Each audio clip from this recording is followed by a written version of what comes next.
now a workshop of the McAllen City Commission. All workshops are open to the public in accordance with the Texas Open Meetings Act.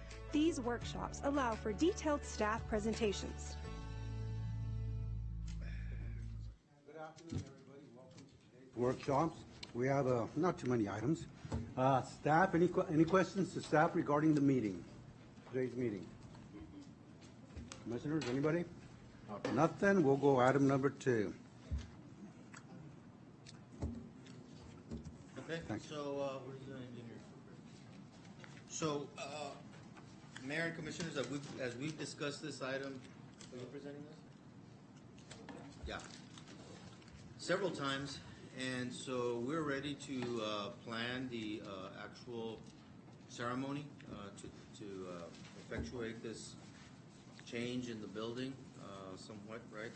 We're looking to add a plaque for the memory of Alejandro Longoria, better known as Alex Longoria, Chief of Police and service from 1971 to 2000. So we've got a sample of what we'd like the plaque to look like, and we're here to get some direction. It's going to be a pretty sizable plaque, and we do plan to have a ceremony out there when you give us the green light.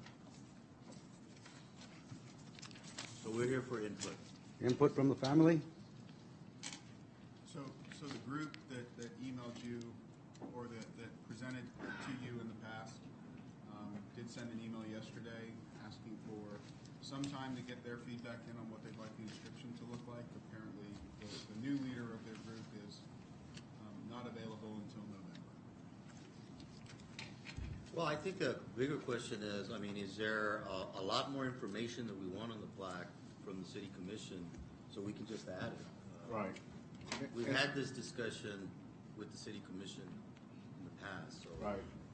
And I think at some point during that discussion, we wanted input from that committee to allow or have the opportunity to present some sort of short but succinct inscription, maybe providing some short detailed history or narrative about Chief LaGuardia's life and certainly impact on our community. I think this is, at least generally speaking, a start, right? I think it should model after other plaques where you have the image or likeness of the person being commemorated.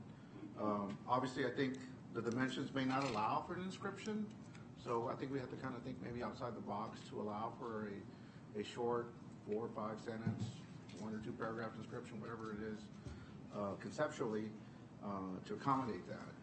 If this is what I think the dimensions are, they should be the same size. The one downstairs for former Commissioner Griggs and former Mayor Leo Montalvo. Is that right? Is that well, I mean, we could have it that size. It's not a problem to add to that dimension. You know, we want it to be a prominent part of the building, and so adding, you know, several inches if we need to, we can do that. Sure. As far as feedback from the folks that have come and talked to us, I mean, they've had several months. Right. And so. And in full disclosure, I did have a text conversation with one of the members, trying to understand why it was that everything was incumbent on her. I followed some of the emails, you know, that relate back to mid-September. We're now already, you know, getting to mid-October. So I'm not sure what's going on there with the dynamic with that group, but certainly, you know, we're giving them an opportunity. I would like to see if we could maybe come back maybe second meeting in November to kind of look at this. But from my perspective, the fact that you have the image and likeness of former Chief Longoria is a very good start. It's a good picture, and then we can just take it from there to get input from the family, certainly, right? And as well as from the group that shows interest. I guess I did tell that individual that it's important that while this is nothing that needs to be done immediately, we would like to take some action in the very near future so we can kind of keep going and meeting what the community is asking for, you know, at least what this group is asking for, and certainly commemorating Chief Alex Longoria for his contributions to our city. So what you're saying, some quick output from the family. Waited 22 years, could probably wait a month. Yeah, second week of November is a good. Okay, sounds good. Okay. Thank you. Item number 3. Item 3 is an update to the comprehensive plan. We're actually waiting for, is he here? Consultant. Okay, so we'll go to the next item if that's okay. Certainly. We're gonna have a short presentation of the development process improvements and upcoming developers forum that we're planning to have. Good afternoon, Commissioners, Mayor, City Management. On September 30th, we held a developers forum here in this room, September 30th of 2021. And there were over a dozen members of the development community, 4 city commissioners and the mayor, as well as about a dozen staff members that were here. And we took action on a number of things that they brought up at that meeting. There's a memo in your packet talking about some of the things that we did immediately and that we've been doing over the course of time, including 9 different things: double frontage lots, 800-foot block length checklist, which we're still working on, grass and detention ponds, minimum size lot widths. That one's a little more complicated because that really does change the nature and style, and we haven't really come to a consensus on that particular issue, except for some subdivisions that have gone through as planned developments. Park fees were also discussed and simplified, giving the city manager much more discretion to approve it, and therefore shaving off at least 2 weeks on a lot of processes, sometimes more than a month. We also do talk about going to construction after preliminary approval and making sure that they understand the intent and the inherent dangers in doing that, and as long as they're willing to accept that risk, then we go ahead and work with them. And we do work with them on early building permits. Drainage reports, we've set an expectation for a response time with the engineering department, and added some personnel in a number of departments. Regional detention pond language, we're also looking at that through our master drainage plan that's underway. There's a number of other things on your memo, probably another 16 other items that we've done, just kind of things that we think that will help the development process. And Beto here has put together this interactive tool that I want him to display for the commission, and we're going to be rolling this out to the development community on the 20th of October and having another one of these type of sessions to get some more feedback from them and see where else we can improve. Beto, I'll go ahead and turn it over to you. Beto de la Garza. Good afternoon, Mayor, Commissioners. Today I'll give you a general overview of the development process, but more specifically the subdivision stage of the development. So usually this starts with a customer inquiry, a property owner's inquiry. They give us a call, they come to the office, they tell us that they have a property they want to develop, but they don't know exactly the process, or they don't know exactly where to start. So we have a conversation with them, we'll sit down, we'll take a look at the property, we'll take a look at the surrounding areas, we'll take a look at the proposal, we see if the property is within city limits or an ETJ. And after that first conversation, we schedule a pre-development meeting with them. Basically, we let them know that we're going to be meeting with staff, with the development group. The development group is formed by the planning, utilities, engineering, public works, traffic, fire, and parks department. So we all meet with the property owner, and sometimes they also have an engineer already working for them. So we meet with all of them. We take a look at their proposal, preliminary proposal. We'll give them comments. We let them know there's going to be a rezoning needed for your proposal. There's going to be a conditional use permit. There's going to be variances that you're going to have to apply for before we can approve your subdivision. So from the start, they know the processes that they're going to have to go through, and at the end, that's obviously going to save them some time. So usually after that, the application, the subdivision application submittal, that's when it happens. They submit all the required documents, including a warranty deed, a survey of the property, a location map, subdivision plat, etc. So staff reviews all the new subdivisions. So every Wednesday morning, staff has an internal review meeting where we review new subdivisions, new site plans, new documents submitted. So our deadlines are every Friday. We review new subdivisions, new plans, and those subdivisions that are submitted that Friday get reviewed the following Wednesday. So that following Wednesday, we all together review the subdivisions. We all look at the different plans, and the planning department is expected to send out comments back to the engineer and to the developer by that same Friday or Monday. So that's usually 2 to 3 days that staff has to gather all the documents. So after we review it initially, that subdivision scheduled by the planning department to be presented before the PNC board for preliminary approval. So once a subdivision, I'm sorry, I was going to say that usually the planning department takes a subdivision for preliminary approval within 20 days of submittal. Once a subdivision receives preliminary approval, that's usually when we see the site plan submittal. Once the subdivision's already kind of laid out and kind of the PNC board already has approved the preliminary layout of it, that's when we see the site plan submittal for it. So the next big step on the subdivision process will be to get final plat approval. But before you get final plat approval, there's different processes that you have to go through before we can allow you to go for final approval. Some of those approvals include drainage report submittal to the Drainage District number 1 office, and then approval by our city engineering department, traffic department approval, the parkland dedication review by city manager and parks department, and also McAllen Public Utilities Board approval. Every single subdivision has to be approved by MPU as well. Now, there's different processes such as a rezoning and abandonment, annexation, conditional use permits that also have to be done prior to final plat approval.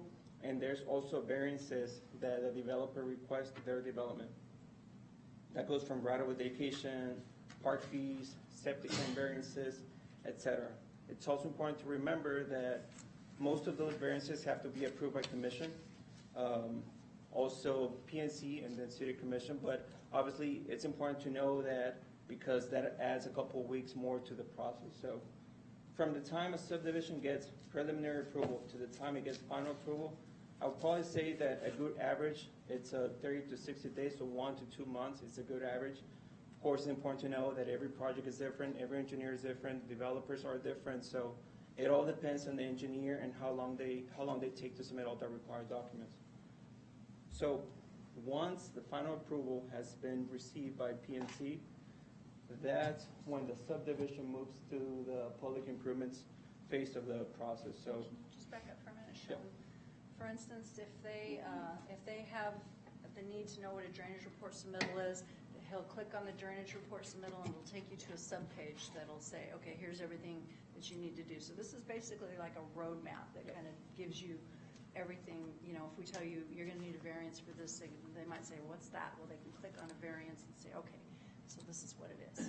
exactly. So trip generation, that sometimes confuses people. What's a trip generation versus a traffic impact analysis? So there it's explained. So this is going to be like an interactive tool.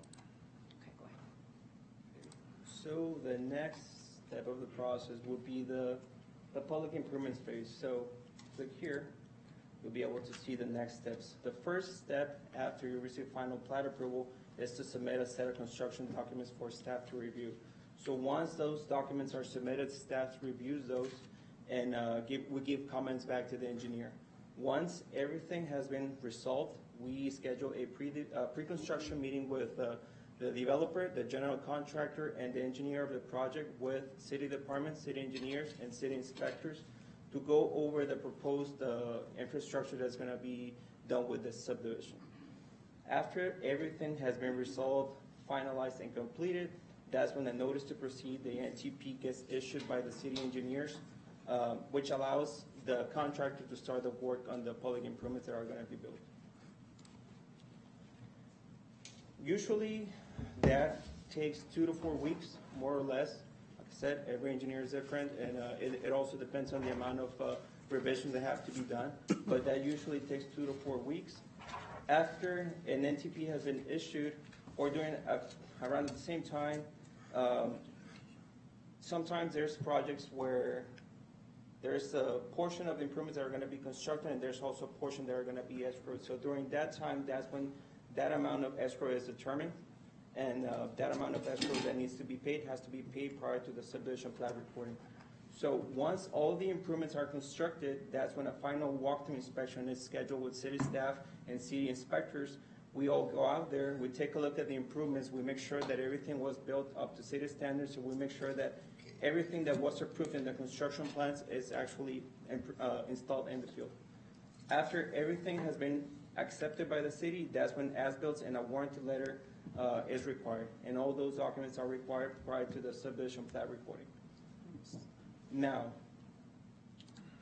let's say that developer is in a rush to record the subdivision. They want to record the subdivision as soon as possible.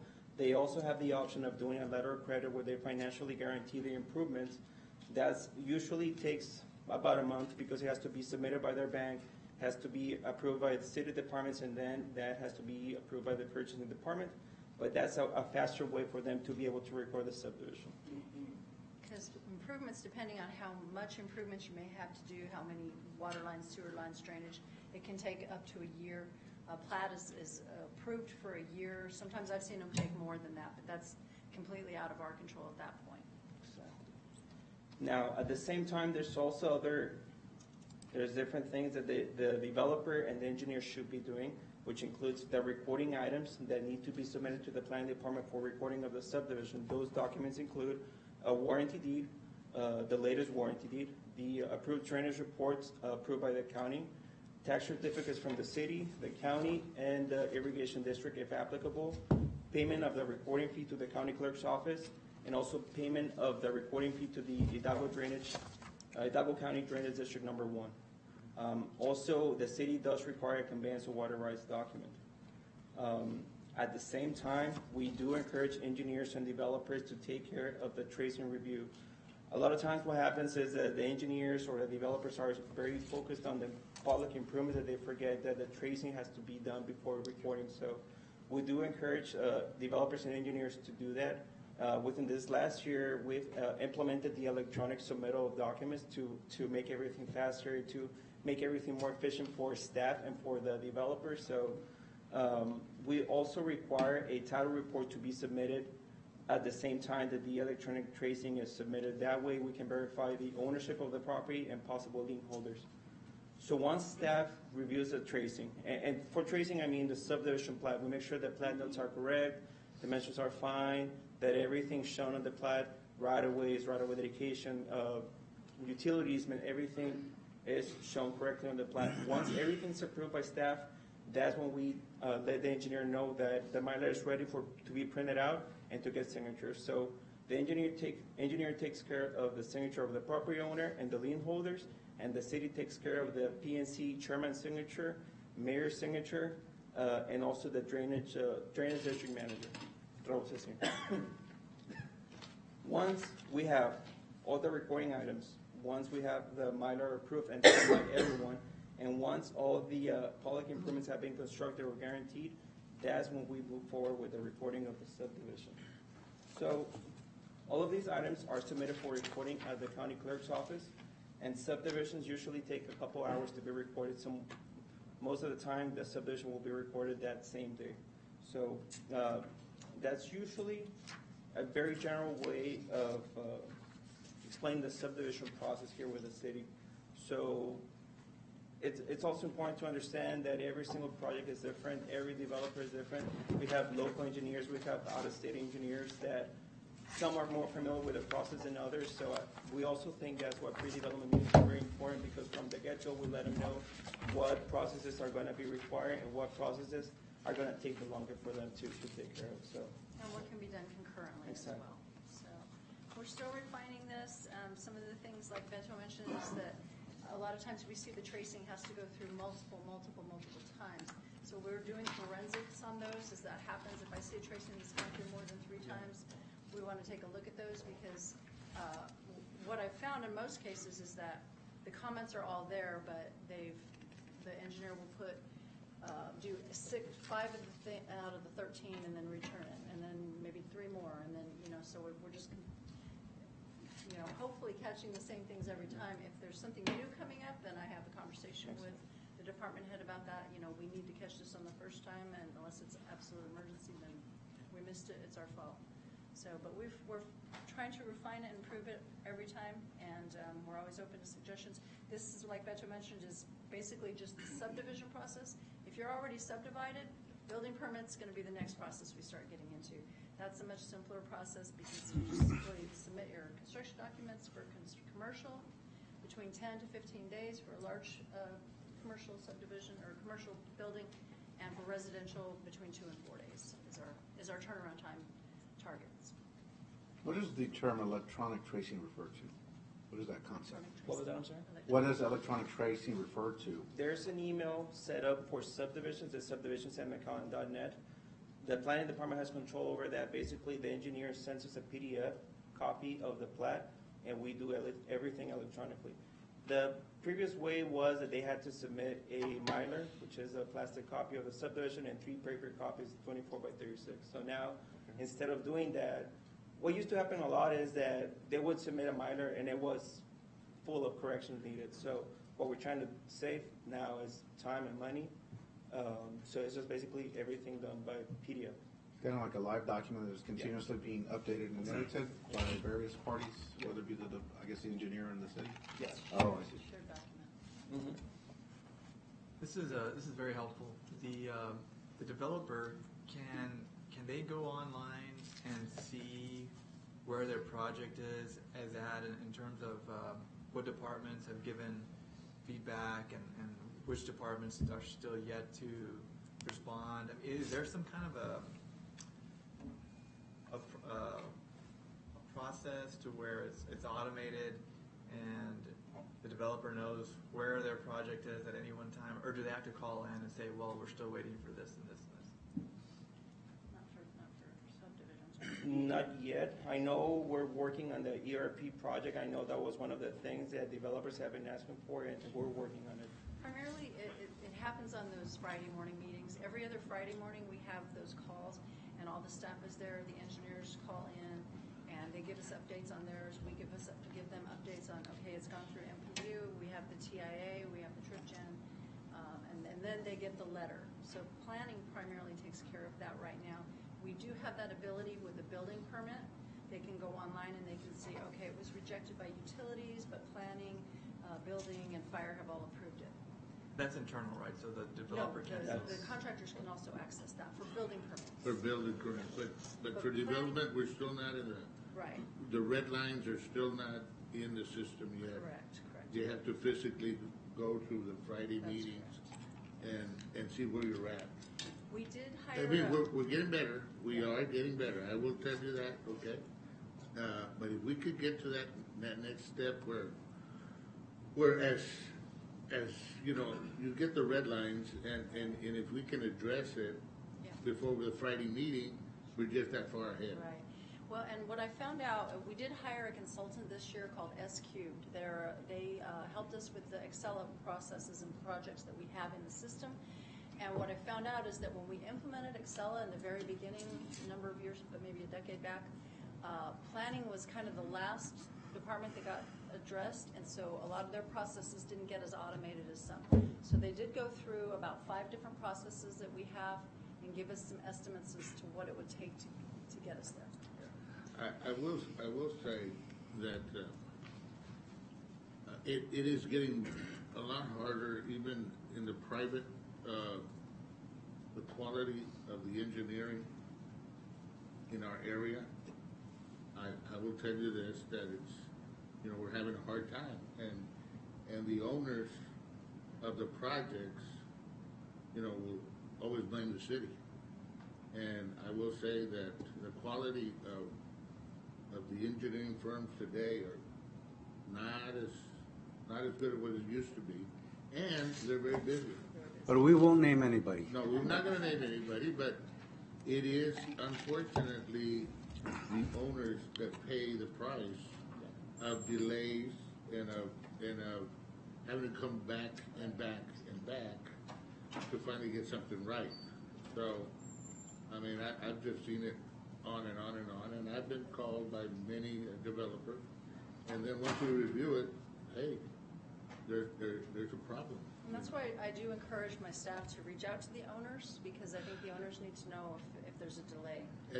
And that's why this new feature, okay, with Beto and others, they can reach out and see where it is and where we're at. But again, if we could get that portal to be able to see the red lines before, so we could address it instead of, okay, you find out that Friday and you're going to address it next week and you have to come back the following Friday. But if there was something that we could do there, we could. We'll get with IT and see what. The other thing we're working on right now is the checklist, where basically it has a list of all the different documents that have to be submitted, the different steps, different approvals, if it got approved, when it was submitted, how it got submitted, who submitted it.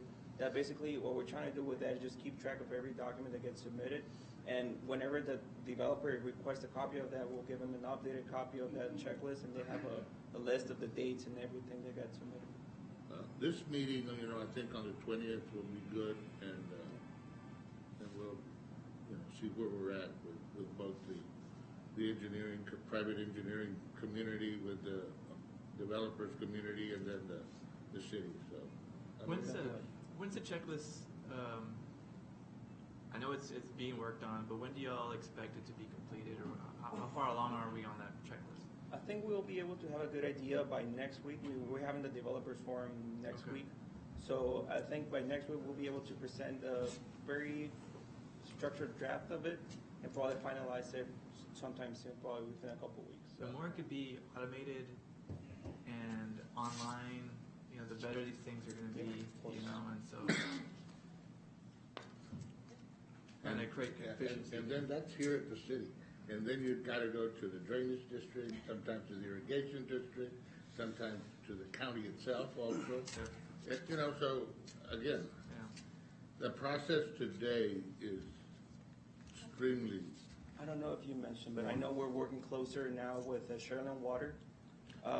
Sherland Water has been attending most of our meetings lately, so we've been trying to work closer with them, because I know that's been one of the concerns from developers, that the communication between the city and Sherland could be improved, and we're working on that too. And I think with the update to the comprehensive plan, we'll have some even better things to do, and that segues into the next item, which may have just arrived.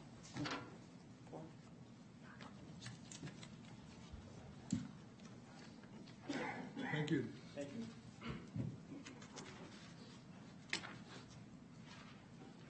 Mayor, Commissioners, good afternoon. You guys know me, I'm Edgar Garcia. This is Chance Sparks from Friesen Nichols. He's part of our consulting team, specifically the manager for our comprehensive plan update. And as you know, we have been working on it basically this whole year with the CPAC, with public engagement as well. And Chance will go through a little bit of what we've done, where we are, where we've been, and where we're going. Just need to hit share screen. There you go. And obviously we'll be here for questions.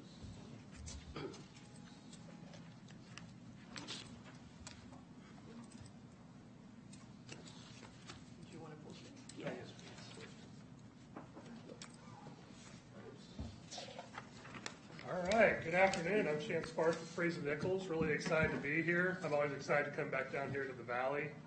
It's a great place to visit. Honestly, I wouldn't mind living here. I've just got family elsewhere, so that's how that goes. Welcome there. So I'm going to be touching on kind of where we are in the process, what we've heard, and then go into the vision and guiding principles. The main thing that we are looking for today is to make sure we are on the right track, because we are transitioning into what I would call a high velocity period of the plan, where we start putting together a lot of content, taking everything that we've heard and synthesizing it into where does McAllen want to be going forward. So quick update, we're right now heading into the fall and winter months.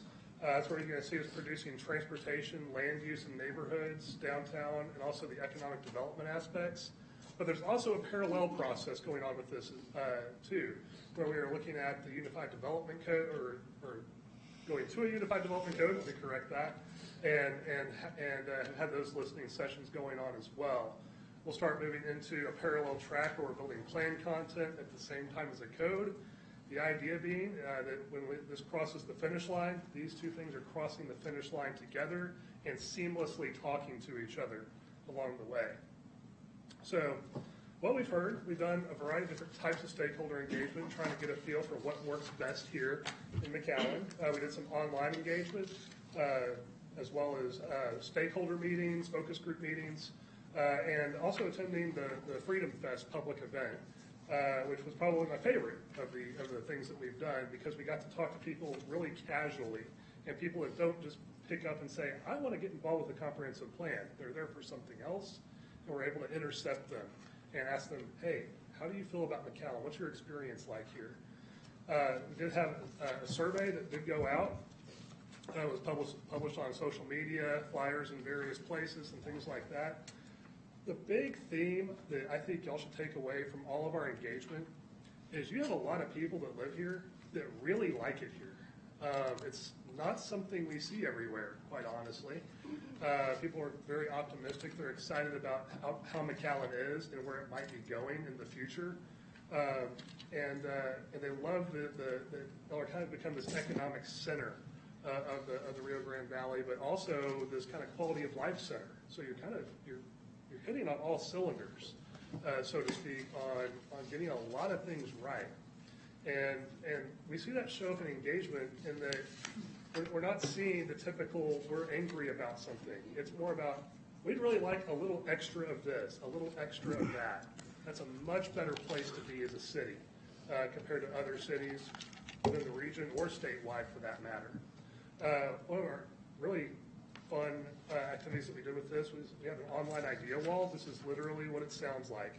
It's like sticking a Post-it note on a wall. People can upvote it, downvote it, all that type of thing.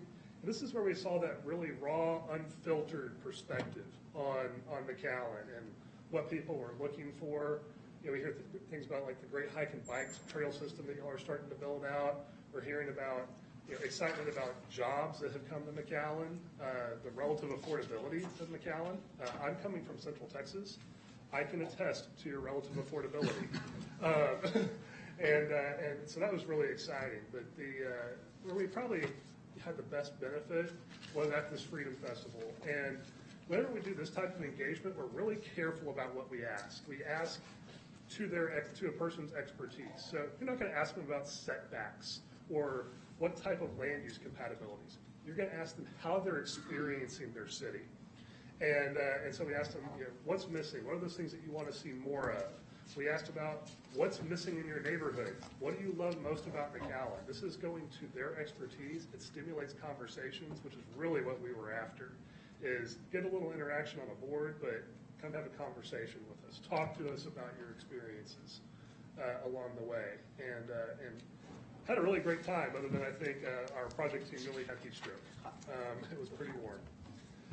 So lots of great feedback, though, and lots of people referencing projects that they've seen built that were probably done the last 10 years that they were excited about, which tells me that y'all are on a trajectory recently that people really like on a lot of things. We also worked with your advisory committee. We did what's called a SOAR analysis, of strengths, opportunities, aspirations, and results.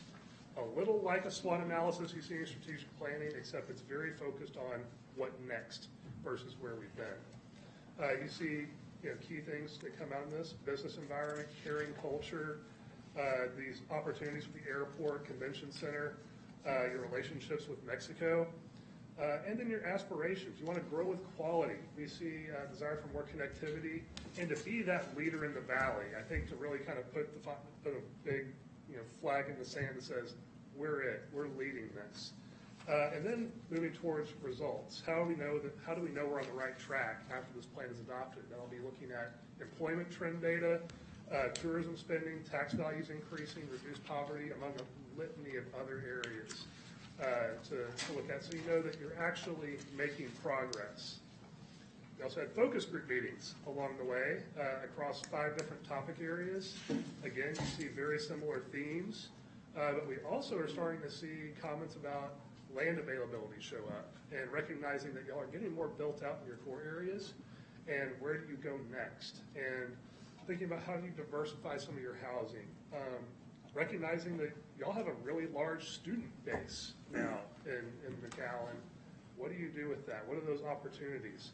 What do you do when they decide they're going to build a medical campus in McAllen? That's exciting.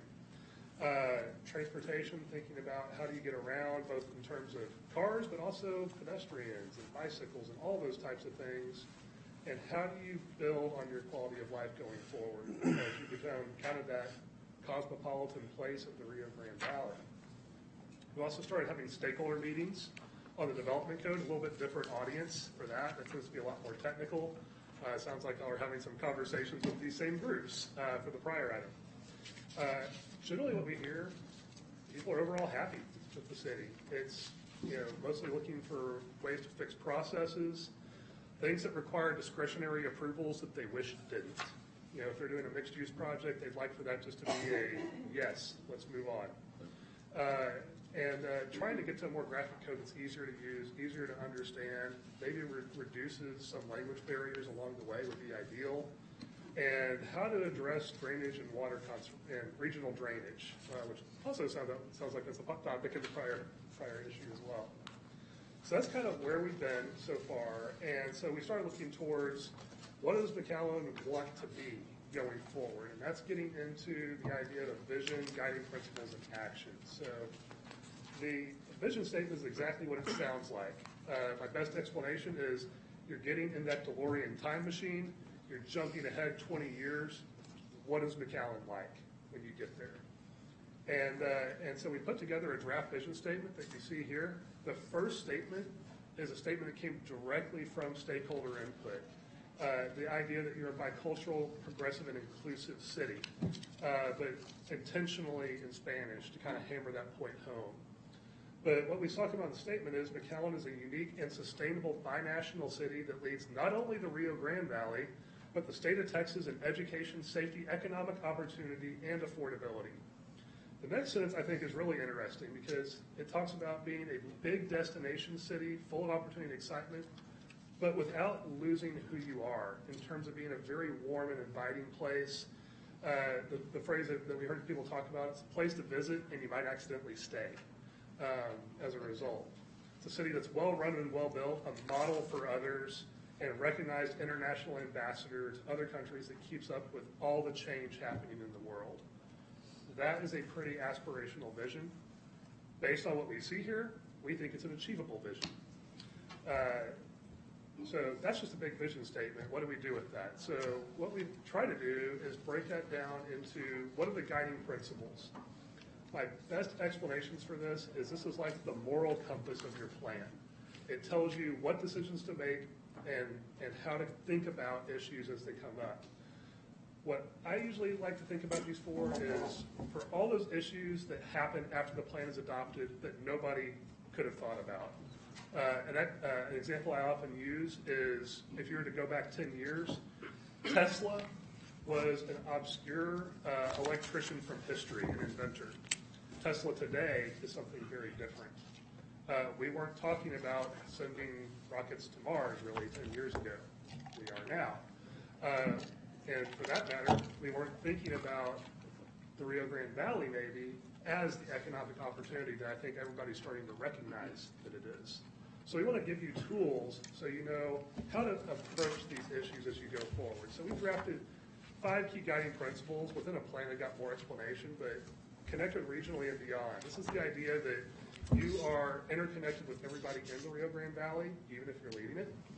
You're in this together, but you're also connected way beyond that, into Mexico, into other international arenas, nationwide as a significant city.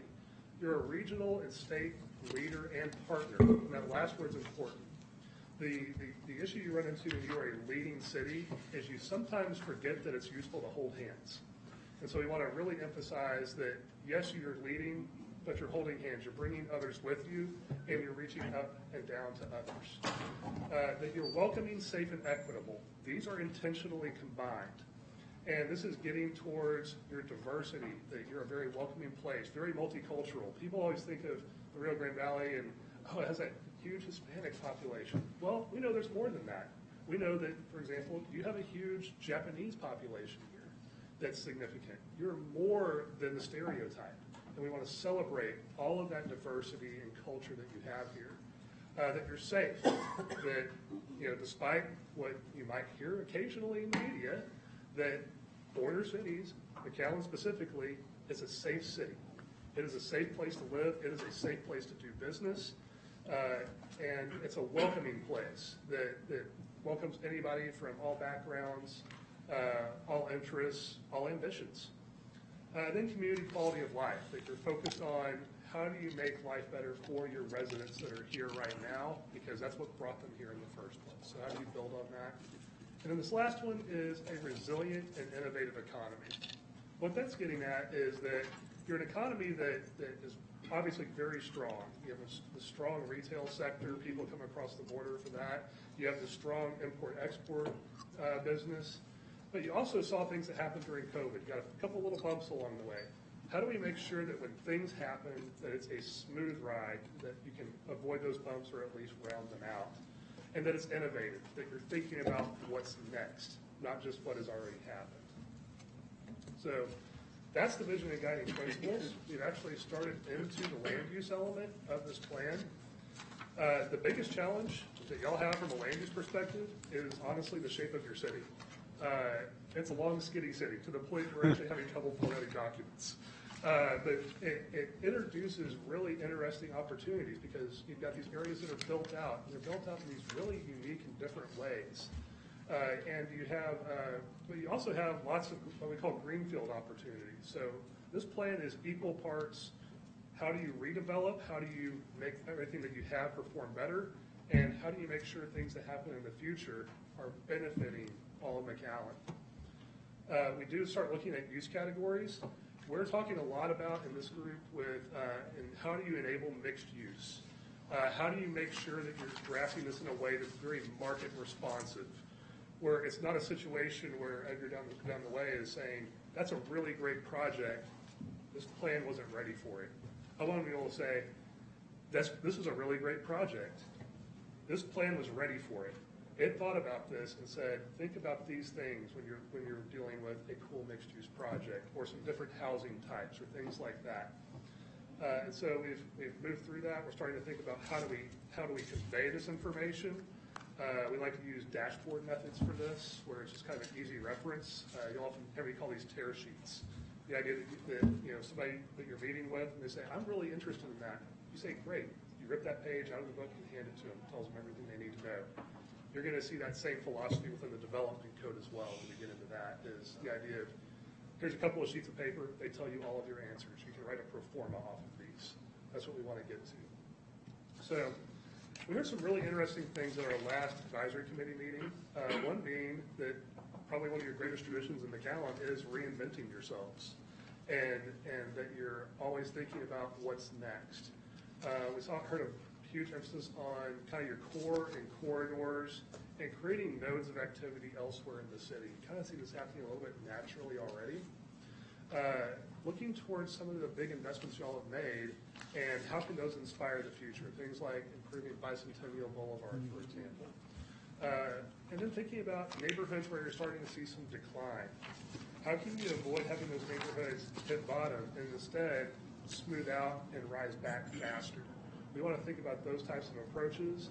And then one thing we heard is emphasize the importance of private reinvestment, that you have to get the private sector to come with you. You can't just drag them kicking and screaming. You have to give them space to lead in their own ways. One of the things we asked about was scales of development. This is a good way to help people get used to the idea of what are they comfortable with where, without having to delve into the nitty-gritty of different land uses. So what we asked them to do is quite literally play with Legos. This does a couple of things. One is if you give people Legos, they put their phones down. It's a good trick, by the way. But the second thing that it does is it gets people to think about how does their city look and feel in the future, and gives them a way to interact with it. Where do they see activity happening? This is really useful when you have people on that committee that are in the real estate industry. They know things that the rest of us don't in many cases. And so they're able to provide hints of that potential out there. So we've been taking some of this information and we're starting to build that into initial draft maps. Y'all are a city of well over 100,000, 150, pushing 200. It takes a while to draw a map for y'all of this type of thing. So we're working through that now. But in the meantime, what comes next? So tomorrow, we have a community event going on. It's an open house structure at the library. We picked that day somewhat intentionally because we knew that Leadership McAllen would be there. I'm very interested in hearing what McAllen's future leaders think. So that's an intentional selection. We'll have a third advisory committee meeting coming up after that, and then we'll be moving rapidly into creating the chapters of the plan. So pretty exciting process. I can quite honestly say we're enjoying the work here.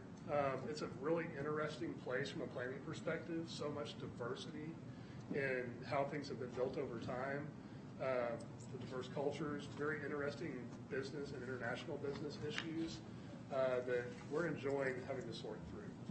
So that's my formal presentation. And Mr. McAllen? You guys have any questions? In fact, we're looking forward to it. We're looking forward to it. Any questions, issues? Just a comment, I guess.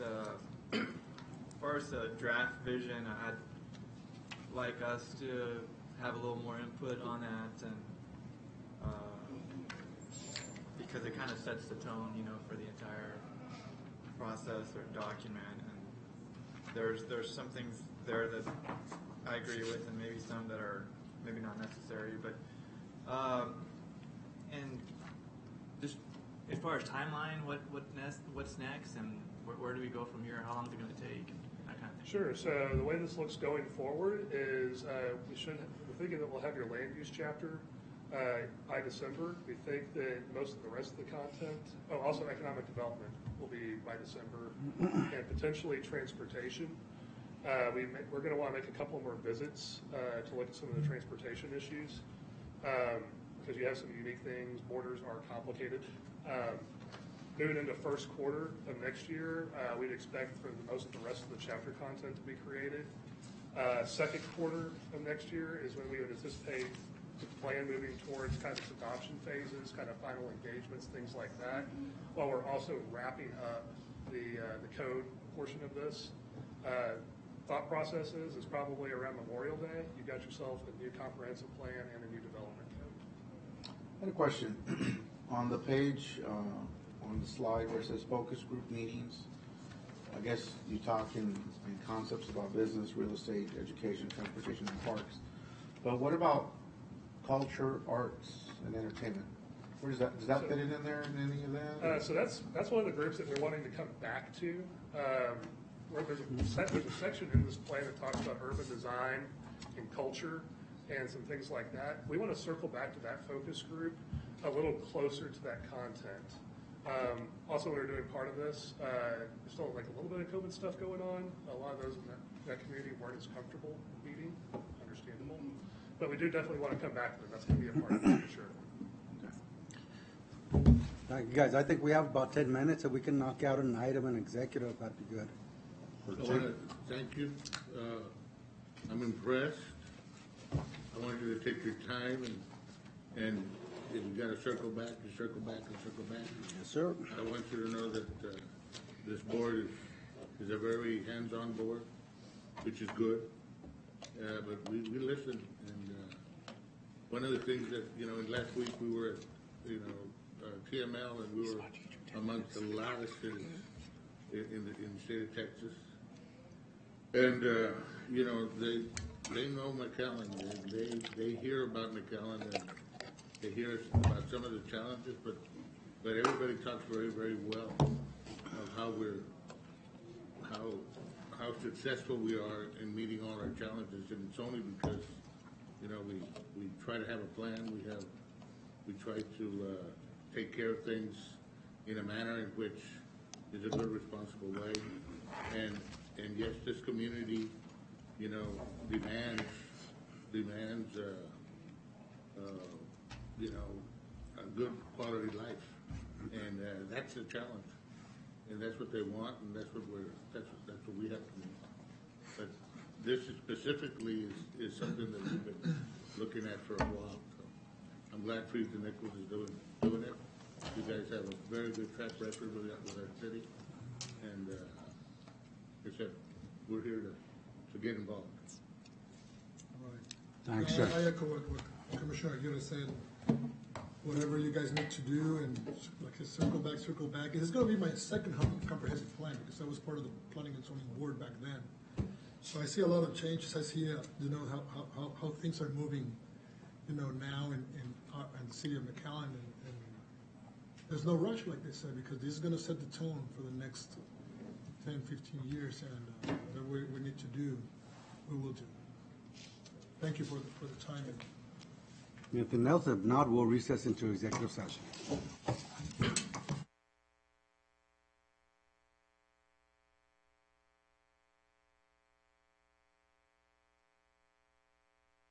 This concludes the workshop of the McAllen City Commission. Workshops are held every second and fourth Monday of the month, convening at 4 p.m. at the McAllen City Commission chamber on the third floor at McAllen City Hall.